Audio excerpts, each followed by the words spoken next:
நாளைக்கான வீடியோ தாங்க வந்திருக்கு. வீடியோ வந்து சூப்பராக இருந்துச்சு அப்படின்னு தாங்க சொல்லணும். கடைசியில் பார்த்தா சொத்து முழுக்கவே வந்து தமிழோட பேர்லேயே மாறிடுச்சு அப்படின்னு தாங்க சொல்லணும். இன்னொரு பக்கம் பார்த்தா நம்ம ஸ்வேதாவும் நம்ம அறிவும் சேர்ந்து சாரதாவை கொண்டு போய் காரில் கொண்டு போய் ஆக்சிடென்ட் ஆக்கிட்டாங்க அப்படின்னு தாங்க சொல்லணும். இன்னொரு பக்கம் பார்த்தோம்னா ஸ்வேதாவும் அறிவும் வந்து பாரதி கிட்ட வந்து உண்மையை சொல்ல போகிறாங்க அப்படின்னு தாங்க சொல்லலாம். அதெல்லாம் பார்க்குறோமோ சேனல் மட்டும் மறக்காமல் லைக் அண்ட் சப்ஸ்கிரைப் மட்டும் பண்ணிடுங்க. ஃபஸ்ட்டு எடுத்தோடனே நம்ம ஸ்வேதா வந்து ஸ்வேதா அறிவு எல்லாருமே காரில் போய்கிட்டு இருக்கிற மாதிரி காட்டிக்கிட்டு இருக்காங்க. புலம்பிக்கிட்டே போயிருக்காங்க. மாமா அப்பா எவ்வளோ தைரியம் இருந்தால் அத்தை வந்து இப்படி ஒரு பண்ணியிருப்பாங்க, நான் இப்படி பண்ணுவாங்கன்னு நினச்சி கூட பார்க்கலப்பா அப்படிங்கிற மாதிரி சொல்கிறாங்க. உடனே அறிவு வந்து சொல்கிறாரு, ஆமாம் ஸ்வேதா, நானும் அக்கா வந்து ரொம்ப நம்பினேன், கடைசியில் நமக்கே நம்பிக்கை துரோகம் பண்ணிவிட்டு அவளை சும்மா விடக்கூடாது அப்படிங்கிற மாதிரி சொல்லிகிட்டு இருக்காங்க. உடனே ஸ்வேதா வந்து சொல்கிறாங்க, டிரைவர் வண்டி வேகமாக ஓட்டுங்க அப்படிங்கிற மாதிரி சொல்கிறாங்க. அந்த பக்கம் பார்த்தா நம்ம சாரதா வந்து காரில் ஏறி போய்கிட்டு இருக்கிற மாதிரி காட்டிக்கிட்டு இருக்காங்க. ரெண்டு பேருமே காரில் வேகமாக விரட்டி போய்கிட்டு இருக்காங்க. போய் ஒரு தெரு முனையில் வச்சு நம்ம சாரதா வந்து மடக்கி பிடிச்சிடுறாங்க. மடக்கி பிடிச்சோன்னே இறங்கி வராங்க. நம்ம அறிவும் ஸ்வேதா வந்துட்டு சாரதா பக்கத்தில் போயிட்டு, அத்தா கீழே இறங்க அப்படிங்கிற மாதிரி வந்து ஸ்வேதா சொல்கிறாங்க. எதுக்கு, என்னால் இறங்க முடியாது அப்படிங்கிற மாதிரி சொல்கிறாங்க. அத்தா இப்போ நீங்கள் கீழே இறங்க போகிறீங்களா இல்லையா அப்படிங்கிற மாதிரி சொல்கிறாங்க. நான் இறங்கவே மாட்டேன் அப்படிங்கிற மாதிரி சொல்லிடுறாங்க. இப்போ நீங்கள் இறங்கலைன்னா பார்த்துக்கோங்க, நான் வந்து வேறு மாதிரி நடந்துக்கிடுவேன், என்னை பற்றி உங்களுக்கு தெரியும், நான் ஆல்ரெடி வந்து பயங்கரமான கோவத்தில் இருக்கேன், மரியாதை இறங்குங்கத்த அப்படிங்கிற மாதிரி சொல்கிறாங்க. நீ என்ன வேணால் பண்ணிக்கோ, என்னால் இறங்க முடியாது அப்படிங்கிற மாதிரி சாரதா சொன்னோன்னே கோவத்தில் வந்து டோரை டக்குன்னு திறந்து நம்ம விறுவிறுன்னு கீழே கையை பிடிச்சி இழுத்துடுறாங்க. சாரதா வந்து கீழே விழுகிற மாதிரி போயிடுறாங்க. ஸ்வேதாவும் அறிவும் கையை பிடிச்சி இழுத்து அவங்க காரில் ஏற்ற போகிறாங்க. அப்போ வந்து கையை உதறிட்டு சாரதா வந்து கேட்காங்க, என்னப்பா அறிவு, உன் பிள்ளை இப்படி பண்ணிக்கிட்டு இருக்கா, அதெல்லாம் நீ கேட்க மாட்டியா அப்படிங்கிற மாதிரி கேட்காங்க. உடனே அறிவு வந்து கேட்காரு, அக்கா என்னத்துக்கா கேட்க சொல்கிறேன், நீ பண்ணது எங்களுக்கு பயங்கரமாக நம்பிக்கை துரோகம், மரியாதையாக வந்து வண்டியில் இருக்கா, இல்லைனா வேறு மாதிரி ஆயிரும் அப்படின்னு சொல்கிறாங்க. என்னால் வர முடியாத அறிவு அப்படிங்கிற மாதிரி சொல்கிறாங்க. சரி நீ வரமாட்டேன் அப்படின்னு சொல்லிட்டு ரெண்டு பேரும் சேர்ந்து தரன்னு இழுத்து கொண்டு போய் வண்டிக்குள்ளே ஏற்றிடுறாங்க. இழுத்து வண்டியில் ஏற்றிட்டு உடனே வண்டியில் போய்கிட்டு இருக்காங்க. அப்போ வந்து சாரதா வந்து சொல்கிறாங்க, என்னை இறக்கி விட அறிவு, இல்லைன்னா நான் குதிச்சிருவேன் அப்படிங்கிற மாதிரி சொல்கிறாங்க. அக்கா பேசாமல் உட்காந்துட்டு வாக்கா, உன்னை இப்போ என்ன பண்ணாங்க, அமைதியாவா, எங்களுக்கு தேவை உன்னோட ஒரு கையெழுத்து தான், வந்து கையெழுத்து போட்டு விட்டு நீ வரல போய்கிட்டே இரு அப்படிங்கிற மாதிரி சொல்கிறாங்க. என்னால் எதுவுமே பண்ண முடியாது, இப்போ நீங்கள் என்னை இறக்கி விட்றீங்களா இல்லை நான் கீழே குதிக்கவா அப்படிங்கிற மாதிரி சொல்கிறாங்க. உடனே ஸ்வேதா வந்து, அதான் நீங்கள் சும்மா இருக்க மாட்டீங்களா, என்னை பற்றி உங்களுக்கு தெரியாது, அமைதியாக வாங்க அப்படின்னு சொல்லிட்டு கையை ரெண்டையும் பிடிச்சி அவங்கள கடத்தி கூட்டு போகிற மாதிரி போய்கிட்டு இருக்காங்க. அந்த பக்கம் பார்த்தோம்னா நம்ம ஆதி பாரதி காட்டுறாங்க. அவங்க ரெண்டு பேரும் ஆட்டோவில் போய்கிட்டு இருக்காங்க. அப்போ வந்து ஆதி வந்து ரொம்ப ஒரு மாதிரி கவலையிலே இருக்கார். அதை பார்த்தோன்னே பாரதி வந்து கேட்குறாங்க, ஆதி என்ன ஒரு மாதிரி இருக்கீங்க அப்படிங்கிற மாதிரி கேட்டவொடனே, ஒன்றும் இல்லை ஆதி, ஒன்றும் இல்லை பாரதி, சும்மா தான் அப்படிங்கிற மாதிரி யோசிச்சுக்கிட்டே இருக்காங்க. அந்த நேரத்தில் ஆதி வந்து மனசுக்குள்ளே யோசிக்காரு, சாரி பாரதி, உங்களால் என்னால் நடந்த உண்மையை வந்து சொல்ல முடியல, எனக்கு மனசு ரொம்ப கஷ்டமாக இருக்குது அப்படின்னு சொல்லி நினச்சிக்கிட்டே இருக்காங்க. அந்த நேரத்தில் டக்குன்னு ஒரு ஃபோன் வருது, அதாவது ரிஜிஸ்டர் ஆஃபீஸ்லேருந்து ஃபோன் வருது. ஃபோன் போட்டவொடனையும் ஆதி வந்து ஃபோனே கண்டுக்கல. பாரதி வந்து சொல்கிறாங்க, ஆதி உங்கள் ஃபோன் ரொம்ப நேரமாக ரிங் ஆகிக்கிட்டு இருக்குது, அதை எடுங்க அப்படிங்கிற மாதிரி சொல்கிறாங்க. ஓ அப்படியா, சரி கவனிக்கல அப்படின்னு சொல்லிட்டு எடுத்து பேசுகிறாங்க. பேசின உடனே நாங்கள் ரிஜிஸ்டர் ஆஃபீஸ்லேருந்து பேசுகிறோம், உடனே நீங்கள் வந்து ரிஜிஸ்டர் ஆஃபீஸ்க்கு வாங்க, பத்திரத்தை வாங்காமல் போயிட்டீங்க அப்படிங்கிற மாதிரி சொல்கிறாங்க.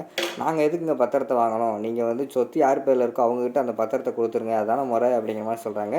அதான் சார் உங்களுக்கு கால் பண்ணுறேன் அப்படிங்கிற மாதிரி வந்து அவர் சொல்கிறாரு. எனக்கு எது கால் பண்ணுறீங்க அப்படிங்கிற மாதிரி ஆதி சொன்னோடனையும், சொத்து முழுக்க வந்து உங்களோட பொண்ணு வந்து தமிழ் பேரில் இருக்குது, அதுக்கு வந்து கார்டியன்ட்டாக வந்து உங்கள் நேமையும் உங்கள் ஒய்ஃப் நேமையும் போட்டிருக்காங்க, அப்படின்னா நீங்கள் தான் வந்து வாங்கணும், வாங்க சார் அப்படிங்கிற மாதிரி சொன்னோடனையும் உடனே ஆதி வந்து, அண்ணே ஆட்டோக்காரனே வண்டி ஓரமாக கட்டுங்க, ஓரமாக நிப்பாட்டுங்கண்ணே அப்படிங்கிற மாதிரி சொன்னோடனே ஓரமாக நிப்பாட்டுறாங்க. உடனே நடந்த விஷயத்தை வந்து ஆதி வந்து பாரதி கிட்ட சொல்கிறாங்க. அம்மா வந்து எல்லா சொத்தையுமே தமிழ் பேரில் எழுதி வச்சிட்டாங்களாம் அப்படிங்கிற மாதிரி சொன்னோடனே, என்ன ஆதி சொல்கிறீங்க, எதுக்கு எழுதுனாங்க, எனக்கு ஒன்றும் புரியலையே அப்படிங்கிற மாதிரி வந்து பாரதிக்கு சொல்கிறாங்க. ஆதியும் சொல்கிறாங்க, ஆமாம் எனக்கும் ஒன்றும் புரியலை, எதுக்கு எழுதுனாங்கன்னு தெரியல, சரி போய் நம்ம போய் பத்திரத்தை வாங்கிட்டு அதுக்கடுத்து பேசிக்கிறோம் அப்படின்னு சொல்லிட்டு, அண்ணே வண்டியை வந்து ரிஜிஸ்டர் ஆஃபீஸ்க்கு விடுங்கண்ணே அப்படின்னு சொல்லிட்டு அவங்க ரெண்டு பேர் போய்கிட்டு இருக்காங்க. எதுக்கு வந்து இங்கிட்டு வேறு இவருங்க போய்கிட்டு இருக்காங்க, நம்ம சாரதா ஸ்வேதா அறிவெல்லாம் போய்கிட்டு இருக்காங்க. அப்போ சாரதா வந்து இப்போ விட போறியா இல்லையா அப்படின்னு அவங்க கதறிக்கிட்டு இருக்காங்க. உடனே அங்கிட்டு பார்த்தா நம்ம டக்குன்னு வாசுவோட ஃபோட்டோ காக்குறாங்க. அப்படியே இடி மின்னல் வர்ற மாதிரி காட்டிக்கிட்டு இருக்காங்க. டக்குன்னு ரோட்டு வாரத்தில் ஒரு கருப்பு உருவம் வந்து டிரைவருக்கு தெரியுது. அதை பார்த்தவொடனே டிரைவர் வந்து வண்டி அங்கிட்டு இங்கிட்டு வளட்டி கொண்டு போய் ஒரு மரத்தில் விட்டுறாரு. மரத்தில் விட்டோன்னே எல்லாத்துக்கும் அடிபட்டுருது. நம்ம சாரதா வந்து அந்த இடத்துல மயங்கிடுறாங்க.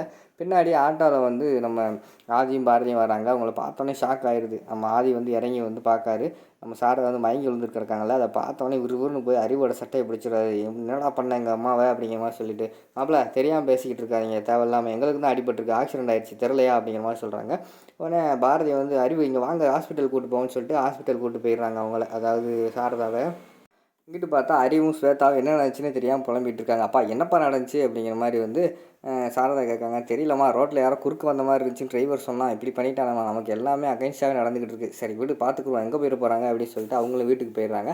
ஹாஸ்பிட்டல் போயிட்டு நம்ம சாரதா எல்லாருமே வீட்டுக்கு வந்துடுறாங்க. ஆதி சாரதா வந்து வீட்டில் பேசிக்கிட்டு இருக்கிற மாதிரி தான் காட்டிக்கிட்டு இருக்காங்க. அப்போ ஆதி வந்து கேட்காங்க, அம்மா ஏம்மா இப்படி பண்ணீங்க, எதுக்குமா இப்படி பண்ணீங்க அப்படிங்கிற மாதிரி கேட்டவொடனே, இல்லைப்பா என்னதான் இருந்தாலும் உன்னை ஹாஸ்பிட்டலில் வச்சுருக்கிறப்ப என்னோடய மனசு கேட்கல, எனக்கு ஒரே குறிக்கோள் உன்னை வந்து காப்பாற்றணும் தான் இருந்துச்சு, கடைசியில் பார்த்தோம்னா அந்த அந்த வாசுவோட ஒய்ஃபையே நீ வந்து கல்யாணம் பண்ணிட்டு வருவேன், எனக்கு தெரியாமல் போச்சு, எனக்கு ரொம்ப மனசு உறுத்தலாக இருக்குது. அதனால தான் என்னோடய சொத்தை பூராமே நான் வந்து தமிழுக்கு எழுதி கொடுத்தேன். தமிழ் எனக்கு பேத்தி மாதிரி தான்ப்பா, அவளே வச்சுக்கிட்டோம் அப்படிங்கிற மாதிரி சொல்கிறாங்க. அம்மா நீங்கள் சொல்கிறதெல்லாம் சரிதாம்மா, சொத்து எப்போனாலும் சம்பாரிச்சிக்கலாம்.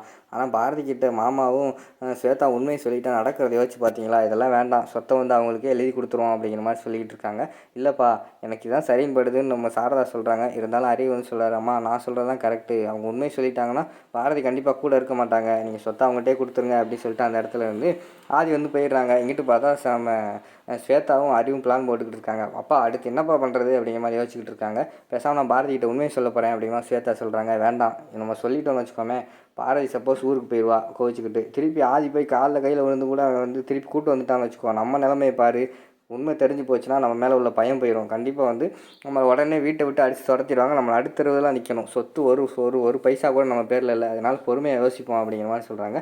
அப்போ என்னப்பா பண்ணுறது அப்படிங்கிற மாதிரி வந்து ஸ்வேதா கேட்குறாங்க. அதுக்கு அறிவு வந்து சொல்கிறாங்க, நம்ம முழுசாக விஷயத்தை சொல்லாமல் லேசாக மட்டும் சொல்லி பார்ப்போம், அப்போ தான் நம்ம மேலே உள்ள பயம் வந்து அவங்களுக்கு அதிகரிக்கும், அப்போ தான் நம்ம நினச்சதை சாதிக்க முடியும் அப்படிங்கிற மாதிரி சொல்கிற மாதிரி காட்டிக்கிட்டு இருக்காங்க. அதோட பார்த்தீங்கன்னா அந்த எபிசோட வந்து முடிச்சிடுறாங்க.